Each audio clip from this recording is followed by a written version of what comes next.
اتہاس کے ان 12 دنوں کے درمیان پیش آیا تھا جب امریکہ اور سوویت کی کولڈ وار قابو سے باہر ہو رہی تھی۔ ہوا کچھ یوں تھا کہ ورلڈ وار 2 میں پوری دنیا نے ہیروشیما اور ناگاساکی پر نیوکلیئر حملے کے سائیڈ ایفیکٹس اور امریکہ کی خطرناک شکل بھی دیکھ لی تھی۔ امریکہ کی پاور کو اگر کوئی ٹکر دے سکتا تھا تو وہ تھا سوویت یونین، کیونکہ ورلڈ وار 2 کے فوراً بعد سوویت یونین وہ دوسری کنٹری تھی جو نیوکلیئر ٹیکنالوجی حاصل کرنے میں کامیاب ہو چکی تھی۔ انہوں نے کئی نیوکلیئر ٹیسٹ کر کے انڈائریکٹلی امریکہ کو اشارہ دے دیا تھا کہ ہم جاپان نہیں ہیں جو حملوں کے نتیجے میں چپ کر کے بیٹھ جائیں۔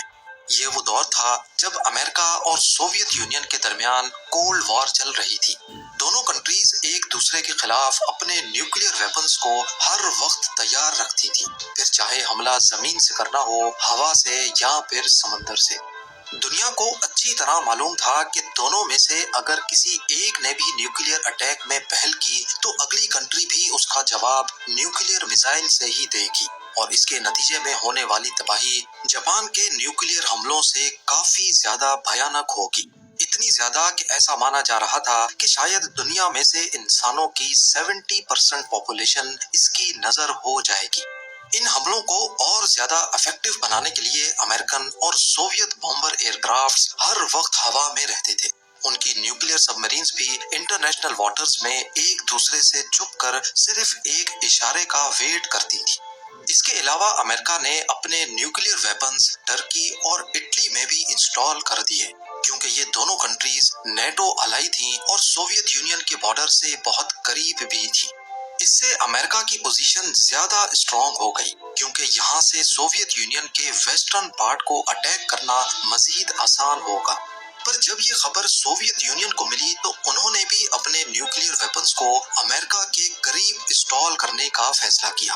اس کام کے لیے سب سے بیسٹ اسپاٹ اور کوئی نہیں بلکہ امریکہ سے صرف 200 کلومیٹر ساؤتھ ایسٹ میں واقع کیوبا آئی لینڈ تھا۔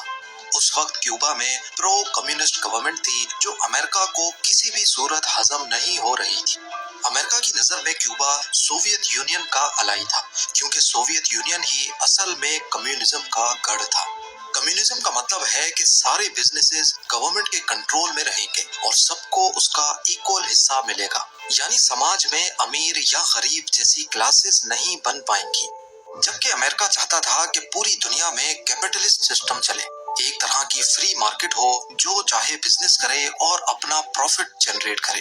امریکہ اپنے برابر میں کیوبا پر حملہ کر کے وہاں بھی کیپٹلسٹ نظام لانا چاہتا تھا، لیکن کیوبن پریزیڈنٹ فیڈل کیسٹرو کو سوویت یونین کی سپورٹ حاصل تھی، جو کیوبا کو ویپنز بھی سپلائی کیا کرتے تھے۔ پر کیوبا کے ساتھ اچھے ریلیشنز بنانے کی آڑ میں سوویت یونین کچھ اور ہی سوچ رہا تھا۔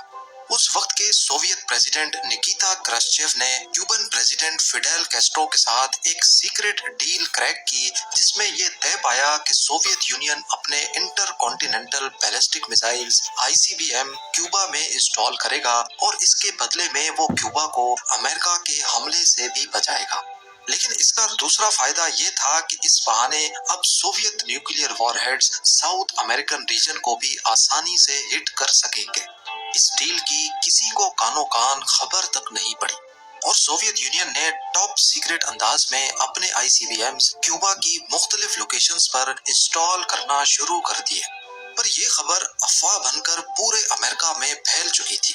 لوگوں میں خوف و ہراس پھیل گیا کہ فلوریڈا سے صرف 200 کلومیٹر دور کیوبا میں سوویت نیوکلیئر میزائلز انسٹال کیے جا چکے ہیں۔ وائٹ ہاؤس نے ان تمام خبروں کی تردید کی اور 1962 کے اسٹیٹ الیکشن کیمپین کے دوران لوگوں کو یہ یقین دلایا گیا کہ یہ تمام خبریں بے بنیاد ہیں۔ پر اس کی سچائی جاننے کی کھوج میں US ایئر فورس کے U-2 اسپائی پلین کو استعمال کیا گیا۔